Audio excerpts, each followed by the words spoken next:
નમસ્કાર મિત્રો, આજના વર્ચ્યુઅલ ક્લાસ સેશનમાં આપનું સ્વાગત છે. આજે હું આઈટીઆઈમાં ચાલતા સર્વે ટ્રેડના લેસન પ્લાનીમીટરની રચના અને કાર્યપદ્ધતિ વિશે માહિતી આપીશ. મિત્રો, મોબાઈલ તો દરેક જણા વાપરો જ છો, બરાબર? તો મોબાઈલના બોક્સમાં આવે છે શું? મોબાઈલ, ચાર્જર, ઇયરફોન અને એક બીજી કંઈક વસ્તુ આવે છે, ખબર હોય તો એની બુકલેટ, એની એ કેવી રીતે ઓપરેટિંગ કરવું, એની ઇન્સ્ટ્રુમેન્ટનો વાપરવી કેવી રીતે, કયું બટન દબાવવાથી શું થશે, એ બધી જ વસ્તુઓ એની અંદર આપેલી હોય છે. તો કોઈ બી ઉપકરણમાં, અહીંયા સર્વેયરમાં પણ અહીંયા એવું જ છે કે કોઈ બી ઉપકરણની કાર્યપદ્ધતિ ખબર ના હોય, ઓપરેટિંગ સિસ્ટમ ખબર ના હોય તો આપણે એનો ઉપયોગ કરી શકવાના નથી. તો મારા આજના લેસનમાં પણ એવું જ છે કંઈક, કે પ્લાનીમીટર જે આપણે યુઝ કરવાના છે, પ્લાનીમીટરની રચના કેવી હશે, એની કાર્યપદ્ધતિ કાર્ય કેવી રીતે કરે છે એ આપણે જોવાના છીએ, બરાબર? તો આજના આપણે લેસનની અંદર હું તમને પીપીટી દ્વારા બતાવું, મારું પ્રેઝન્ટેશન તમને શેર કરું છું કે પ્લાનીમીટરની રચના અને તેની કાર્યપદ્ધતિ. તો પહેલાં તો તમને કહી દઉં કે ગણિતશાસ્ત્રી પ્રાધ્યાપક જે આમસ્લાએ શોધી કાઢેલા આ ઉપકરણ વડે કાગળ ઉપર દોરેલી કોઈ બી અનિયમિત કે નિયમિત આકૃતિનું ક્ષેત્રફળ સહેલાઈથી કાઢી શકાય છે, બરાબર? એટલે એનો ઉપયોગ શું એ તમને જણાવ્યો કે શું કરે છે આ ઉપકરણ, બરાબર? આ ઉપકરણથી જે કાઢવામાં આવ્યું ક્ષેત્રફળ છે એમાં વધુમાં વધુ એટલે કે નહિવત કહી શકાય, 1% ત્રુટિ એટલે નહિવત કહેવાય, બરાબર? એટલી ત્રુટિ આવે છે, બરાબર? તો પ્લાનીમીટરના તમે એને જુઓ, એને રચના જોઈ લો કે આ ફિગરમાં બતાવી છે એ પ્રમાણે કે પ્લાનીમીટર વસ્તુ કેવી છે.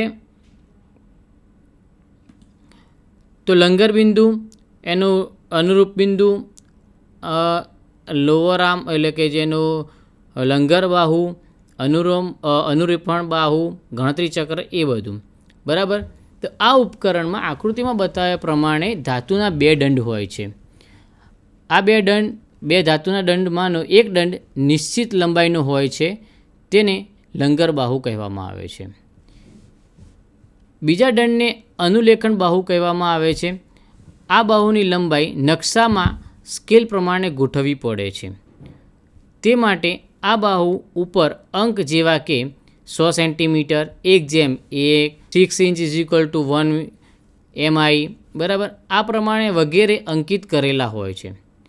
અનુરેખણ બાહુની નીચેની બાજુએ અચળાંક c ની કિંમત પણ અંકિત કરેલી હોય છે. એટલે મેં તમને કીધું કે પેલું જે ચક્ર ફરતું હોય એ ચક્રની ગણતરી વત્તા તમારે શું કરવું પડે, અચળાંક એક ઇક્વેશન આવે છે એમાં c ની કિંમતની જરૂર પડશે. અમુક પ્રકારના ક્ષેત્રફળ માપકમાં જુદા જુદા સ્કેલ માટે અનુરેખણ બાહુની લંબાઈ અનુરેખણ બાહુ ઉપર વર્નિયર વડે ગોઠવવી પડે છે. એનો મતલબ શું થયો? જો અલગ અલગ સ્કેલ હોય તો શું કરવું પડશે? અનુરેખણ બાહુ જે છે એને વર્નિયરમાં વ્યવસ્થિત અલગ અલગ રીતે ગોઠવવું પડશે. આ લંબાઈ તથા અચળાંક c ની કિંમત ક્ષેત્રફળ માપકની પેટીની અંદર પણ હોય જ છે. વર્નિયરને ચોકસાઈથી ગોઠવવા માટે ક્લેમ્પ અને મંદ ચાલક સ્ક્રૂની ગોઠવણી હોય છે. વર્નિયરની ચોકસાઈ માપવી હોય, વર્નિયરમાં કેટલું પ્લસ માઇનસ છે, વર્નિયરમાં શું હોય, એકદમ નજીક ના હોય, બરાબર? તો એને ચોક્કસ જોવા માટે શું કરવું પડશે? તો ક્લેમ્પ સ્ક્રૂ અને મંદ ચાલક સ્ક્રૂનો ઉપયોગ કરવો પડશે. અનુરેખણ બાહુનો એક છેડે રાખેલા ગોળ કાણામાં લંગર બાહુનો ગોળ છેડાવાળા ખિલ્લા ઉપર ખિલ્લો રાખવામાં આવે છે, જેથી બંને બાહુઓ સહેલાઈથી ફરી શકે. બંને બાહુઓ જ્યાં એકબીજા સાથે જોડાયેલા હોય તે બિંદુને હિંજ બિંદુ કહેવામાં આવે છે.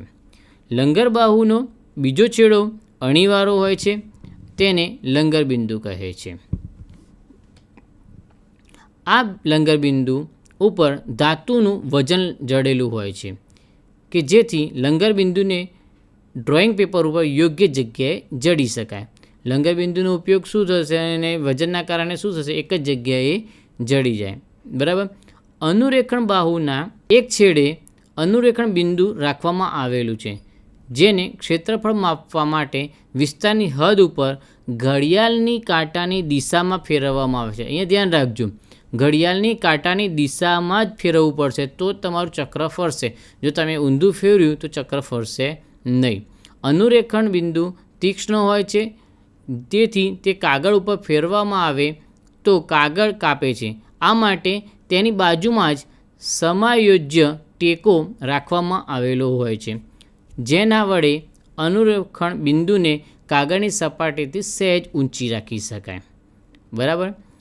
અનુરેખણ બાહુના કાટખૂણે થતું સ્થાનાંતર માપવા માટે અનુરેખણ બાહુને સમાંતર આવેલા અક્ષ ઉપર નાનું માપક વ્હીલ ગોઠવેલું હોય છે. તેનું સમતલ અનુરેખણ બાહુને કાટખૂણે હોય છે.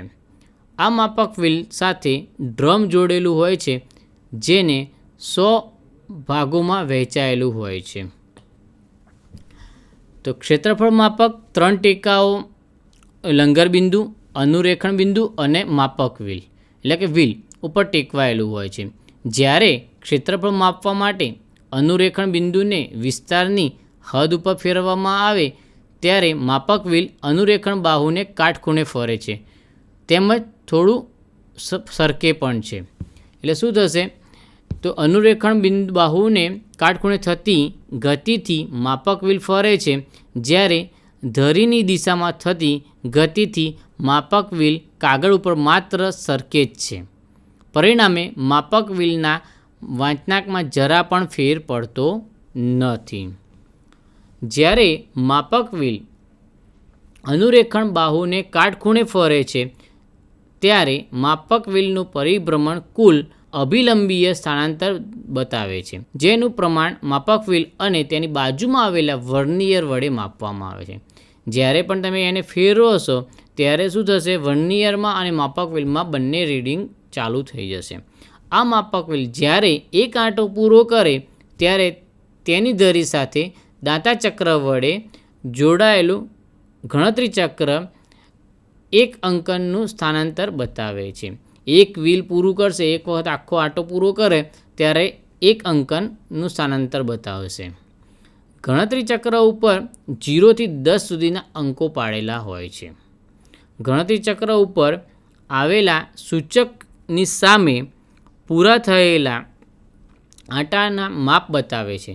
જ્યારે માપક વ્હીલ 10 આંટા પૂરા કરે ત્યારે ગણતરી ચક્ર એક આખું ચક્ર પૂરું કરે છે. એટલે ધ્યાન રાખજો, ગણતરી ચક્રમાં પણ 10 આંટા 10 સુધી આંકો આપેલા છે, પછી પાછું માપક વ્હીલમાં પણ 10 આંટા પૂરા કરેલા છે. એટલે કે એ આખો આંટો પૂરો કરે ત્યારે એક એમ 10 આંટા પૂરા થઈ ત્યારે પણ એક ચક્ર પૂરું થશે. આ રીતે આખા આંટાનું માપ ગણતરી ચક્ર ઉપર આંટાના 10મા ભાગ તથા 100મા ભાગનું માપ માપક વ્હીલ ઉપર અને આંટાના 1000મા ભાગનું માપ માપક વ્હીલની બાજુમાં રહેલા વર્નિયર ઉપર લેવામાં આવે છે. આમ 4 આંકડાનું બનેલું વાંચન હોય છે. બરાબર. તો આ આંકડાનું વાંચન લેવા માટે મોટવદર્શક કાચ પણ રાખવામાં આવેલો હોય છે. આકૃતિમાં તમે જોઈ શકો છો કે આ એક નાનકડી ફિગર છે, એના ઉપર આ રીતનું પ્લાનીમીટર ફરે છે અને આખી ગણતરી બધી થાય છે. બરાબર. તો અનુરેખણ બાહુની લંબાઈ એવી રીતે ગોઠવવામાં આવે છે કે જેથી માપક વ્હીલનો એક આંટો પૂરો થાય ત્યારે અનુરેખણ બાહુ ઉપર ગોઠવેલી લંબાઈ આપેલા સ્કેલ અમુક આંકડા જેટલું ક્ષેત્રફળ પસાર કરે છે. જ્યારે દાખલા તરીકે જ્યારે આકૃતિનો સ્કેલ 1:1 સેન્ટીમીટર બરાબર 1 સેન્ટીમીટર હોય, એટલે કે આકૃતિ પૂરા માપે દોરેલી હોય, ત્યારે માપક વ્હીલના વ્યાસને ધ્યાને લઈ અનુરેખણ બાહુ એવી લંબાઈ શોધી કાઢવામાં આવે છે કે જેથી m = પાઈ × d × l = 100 થાય.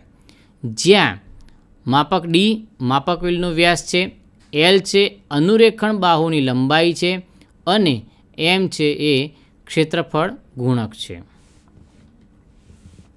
જો નકશાનો સ્કેલ 1 સેન્ટીમીટર બરાબર 1 મીટર હોય તો આપેલી આકૃતિનું ક્ષેત્રફળ સૌપ્રથમ સેન્ટીમીટર સ્ક્વેરમાં કાઢી તેને નકશાના સ્કેલ મુજબ મીટર સ્ક્વેરમાં ફેરવવામાં આવે છે. જો ઉપકરણની પેટીમાં આપેલા સ્કેલ માટે એમ અને એલની લંબાઈની કિંમત આપી હોય તો તેનો ઉપયોગ કરી ક્ષેત્રફળ એમ સ્ક્વેરમાં સીધી રીતે મેળવી શકાય છે. આકૃતિનું ક્ષેત્રફળ મેળવવાનું સૂત્ર નીચે પ્રમાણે. તો એનું જે ડેલ્ટા આકૃતિ એમ FR - IR ±10 numbers plus C, બરાબર. તો સી તમને કીધું તો એ પ્રમાણે અચળાંક છે પ્લાનીમીટરનું, બરાબર. તો આકૃતિનું ક્ષેત્રફળ ડેલ્ટા દ્વારા બતાવીશું. એમ માપક વ્હીલનો એક આંટો પૂરો કરે ત્યારે અનુરેખણ બાહુને પસાર કરેલું ક્ષેત્રફળ એમ શું થશે? તો πdl. FR શું થશે? FR બરાબર ક્ષેત્રફળ માપ્યા બાદ ગણતરી ચક્ર તથા માપક વ્હીલ ઉપર લીધેલું વાંચન. IR બરાબર શું થશે? ક્ષેત્રફળ માપવાની શરૂઆત કરતી વખતે લીધેલું ગણતરી ચક્ર તથા માપક વ્હીલનું વાંચન. અને N ગણતરી ચક્રના સૂચક સામે તેનો 0 આંક કેટલી વખત પસાર થયો, એટલે મતલબ કે ગણતરી ચક્ર કેટલી વખત ફર્યું તેની સંખ્યા, બરાબર.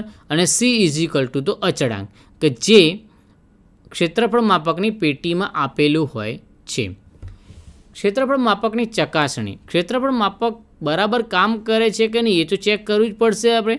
તો ક્ષેત્રફળ માપકની ચકાસણી કરવા માટે ક્ષેત્રફળ માપકની સાથે તેની પેટીમાં એક ચકાસણી પટ્ટી પણ આપેલી હોય છે કે જે આ પટ્ટી એક છેડે તીક્ષ્ણ સોય હોય છે, બીજે છેડે આડી ધાર ઉપર એક રેખા અંકિત કરેલી હોય છે. આ પટ્ટી ઉપર એક ટપકું હોય છે, બાજુમાં તીક્ષ્ણ સોયથી તે ટપકા સુધીના અંતર જેટલી ત્રિજ્યા વડે બનતા વર્તુળનું ક્ષેત્રફળ જેટલું માપ લખેલું હોય છે. એ તમને પટ્ટી બતાવું તો આ એક પટ્ટી હોય છે, આ એક સોય છે, બરાબર. તો આ કાણામાંથી આપણે ફેરવતા અને જે વર્તુળ બને એનું જે ક્ષેત્રફળ છે પણ એ પણ અંકિત કરેલું હોય છે. ઉપકરણ ખરું માપ આપે છે કે નહીં તે જોવા માટે ચકાસણી પટ્ટીને કાગળ ઉપર જડી લંગર બિંદુને યોગ્ય જગ્યાએ ગોઠવી અનુરેખણ બિંદુને ટપકા ઉપર મૂકવામાં આવે છે તથા આડી ધાર ઉપર અંકિત રેખાની સામે પેન્સિલથી નિશાન કરી IR લેવામાં આવે છે. પછી ચકાસણી પટ્ટીને કાંટાની દિશામાં ગોળ ફેરવી શરૂઆતમાં કરેલા નિશાન આગળ પાછું લાવી વાંચનાંક FR લેવામાં આવે છે. આમ ગણતરી ચક્રનું શૂન્ય સૂચકની સામે કેટલી વાર કઈ દિશામાં પસાર થયું તેની નોંધ કરી નીચેના સૂત્ર વાપરી ક્ષેત્રફળ કાઢવામાં આવે છે અને જે ચકાસણી પટ્ટી ઉપર લખેલા ક્ષેત્રફળ જેટલું હોવું જોઈએ. ક્ષેત્રફળ M FR - IR ±10 નંબર્સ. તો ક્ષેત્રફળ માપક વાપરવાની રીત એટલે કે પ્લાનીમીટરને કેવી રીતે વાપરવું, બરાબર. તો એની એક સીધા 5-6 મુદ્દાઓ તને બતાવું.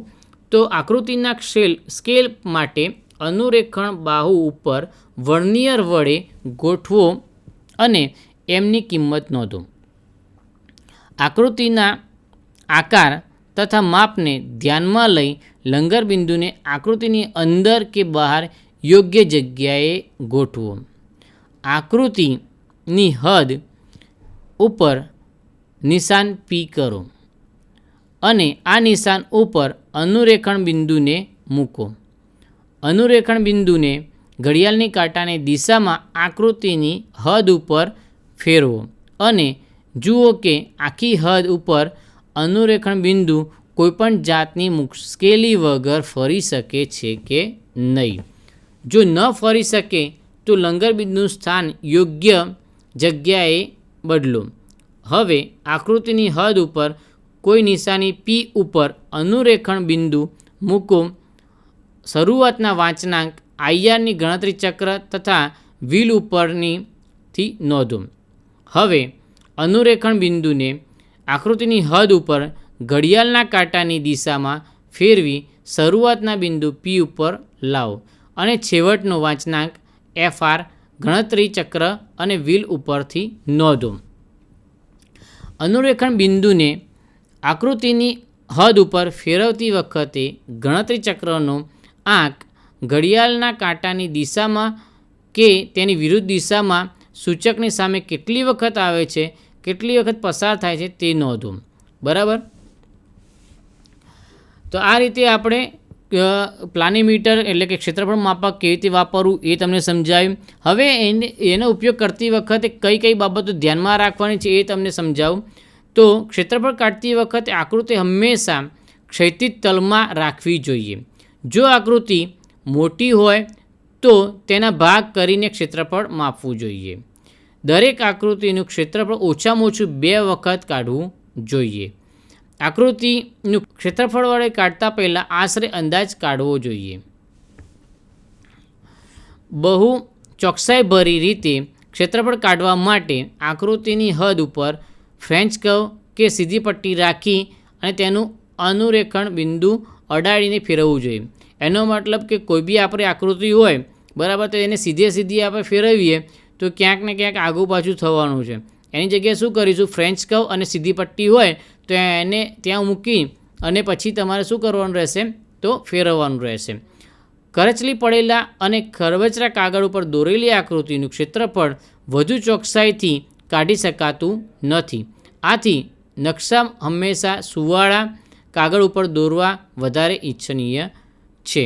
તો આજના લેસનમાં આપણે જોયું કે પ્લાનીમીટરની રચના અને એની કાર્યપદ્ધતિ તથા એનો ઉપયોગ, એમાં જે વસ્તુ આપણે ઇક્વેશનના યુઝ કર્યા, માપક વ્હીલ કેટલી વખત ગણતરી ચક્રનું ગણતરી કરવાની નોંધ લીધી, પછી ધ્યાનમાં રાખવાના મુદ્દા જોયા કે જેવા કે કયા મુદ્દા જોયા તમને ખબર જ હશે કે સારા કાગળમાં વાપરવાનું રહેશે, એને એકદમ સીધી લાઈનમાં રહે એના માટે ફ્રેન્ચ કર્વનો યુઝ કરવાનો રહેશે. તો મિત્રો આ રીતે પ્લાનીમીટરનો ઉપયોગ કરવાથી તમને ચોક્કસપણે કોઈ બી આકૃતિનું આકૃતિ અથવા તો કોઈ બી અનિયમિત આકારની ખેતરનું ક્ષેત્રફળ પણ તમારે શોધવું હશે તો પણ તમને મળશે. મિત્રો આશા રાખું છું કે આજના લેસનમાં તમને બધો ખ્યાલ આવ્યો હશે. આભાર.